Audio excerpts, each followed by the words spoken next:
আপনাদের নামাজের কথা মনে আছে তো? সবার আগে নামাজ, তারপর অন্য কিছু। আসসালামু আলাইকুম রাসেল ভাই, আশা করি ভালো আছেন। কোনো নাম ব্যবহার করিনি, কারণ এটা আমাদের পারিবারিক ঘটনা শুরু করলাম ভাইয়া।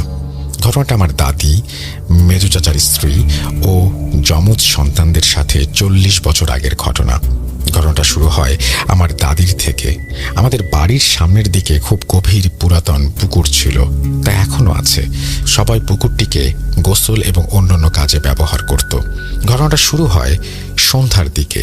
দাদি যখন পুকুর ঘাটে পানি আনতে যান,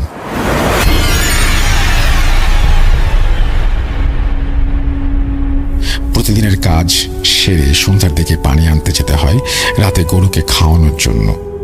যখন দাদি কলসি পানিতে ডুবিয়েছেন, পাশে একটা পিতলের সোনা রূপা ভর্তি কলসি ভেসে ওঠে। আমার দাদির নাম ধরে কেউ ডেকে বলে, আমাকে ঘরে নিয়ে যা। এটা দেখে দাদি দৌড়ে বাড়িতে চলে যায়।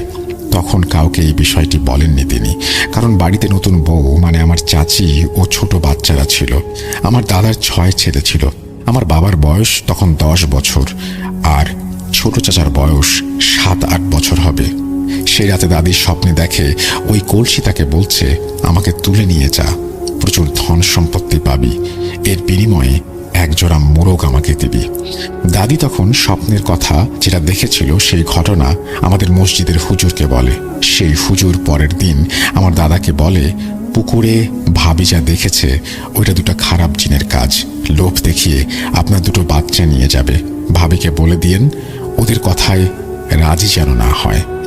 অনেক লোভ দেখাবে, স্বপ্নে দেখা দিতে পারে, আর একজোড়া মোরগ মানে আপনার 2 সন্তানকে বোঝাচ্ছে। তখন আমার বাবার বয়স 10 বছর, আর আমার চাচা যার কথা বলা হচ্ছিল তার বয়স 7-8 বছর। হুজুর বাড়ি বন্ধ করে দেয়। 1-1.5 বছর আর কোনো সমস্যা হয় না। ঘটনা আবার শুরু হয় যখন আমার মেজো চাচির যমজ ছেলে সন্তান হয়। বাচ্চার বয়স 3 মাস হবে। আমার চাচির সাথেও অনুরূপ ঘটনা ঘটে। আবার স্বপ্নে দেখে ওই কলসি বলছে, আমাকে তুলে নিয়ে যা, প্রচুর ধন সম্পত্তি পাবি, এর বিনিময়ে একজোড়া মোরগ আমাকে দিবি। আমার চাচি বুঝতে পারেনি মোরগ মানে কি। তিনি মনে করেছিলেন বাড়িতে তো অনেক মোরগ মুরগি আছে, দুটো দিলেই হবে। বেশ কয়েকদিন পর রাতে চাচি যখন পুকুর ঘাটে যায়, কলসি পানিতে উপরে ভেসে ওঠে, বলে, আমাকে নিয়ে যা, একজোড়া মোরগ দিতে হবে। এই বলে কলসি পানিতে ডুবে যায়। এই স্বপ্ন প্রতিদিন দেখা দিত। ভয়ে কি করবে বুঝতে পারে না সে। আবার স্বপ্নে দেখে কলসি এবার রেগে গিয়ে বলছে, আমাকে মোরগ যদি না দিস তোর 2 সন্তানকে মেরে ফেলবো। মা তো সন্তানের জন্য যে কোনো কিছু করতে পারে, তাই তাদের কথায় রাজি হয়ে যায়। পিতলের কলসি বাড়িতে নিয়ে যায়। সেই রাতেই আমার চাচি ও তার 2 ছেলে সন্তান মারা যায়। বলে রাখি, তারা সবাই সুস্থ ছিল, কোনো প্রকার জ্বর বা কোনো প্রকার রোগ ছিল না। কিছুদিন পর দাদি হুজুরের কাছে জানতে চায়, এটা কি স্বাভাবিক মৃত্যু? হুজুর বলে, পরের দিন জানাবেন। পরদিন হুজুর বলে, খারাপ 2 জিনের কাজ। আপনার বৌমা কলসি তুলেছিল আর বলেছিল তাদের একজোড়া মোরগ দেবে। জিন যমজ সন্তানকে মেরেছে এবং আপনার বৌমাকে মেরেছে, কারণ তাদের কথা দিয়েছিল যে মোরগ দেবে।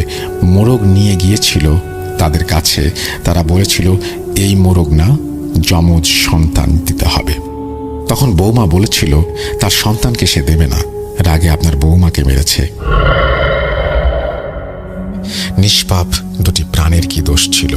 যমজ 2 ভাইকে আমাদের বাড়ির পূর্ব দিকে কবর দেয়া হয়। কবরের পাশে আমার আব্বু বাড়ি করে। আমি যে রুমে থাকি জানালার পাশে তাদের কবর। আমি জানতাম না কবরের কথা বা ঘটনা। গরমের সময় জানালা খুলে ঘুমাই। এক রাতে পাখির ডাকে ঘুম ভেঙে যায়। জানালার দিকে চোখ পড়তেই দেখি একটা মহিলা তার কোলে 2 সন্তান নিয়ে দাঁড়িয়ে আছে। ভয়ে জানালা আটকিয়ে শুয়ে পড়ি। সকাল হলে মাকে রাতে যা দেখেছি বলি। মা আবারও বলল, তোর মনের ভুল। পাশ থেকে দাদি বলে উঠল, যা দেখেছে সত্যি, আর বলল, তোদের জানা দরকার। এই বলে দাদি ঘটনা বলতে শুরু করলেন। এইভাবেই তিনি তার ঘটনাটি শেষ করেছেন। চমৎকার একটি ঘটনা, খুবই অন্যরকম। থ্যাংক ইউ ভেরি মাচ আপনার ঘটনার জন্য। আশা করছি এই ঘটনাটি আপনাদের ভালো লেগেছে। ভালো লাগলে অবশ্যই আমাদের জানাবেন। আমরা চলে যাব আমাদের পরবর্তী ঘটনায়।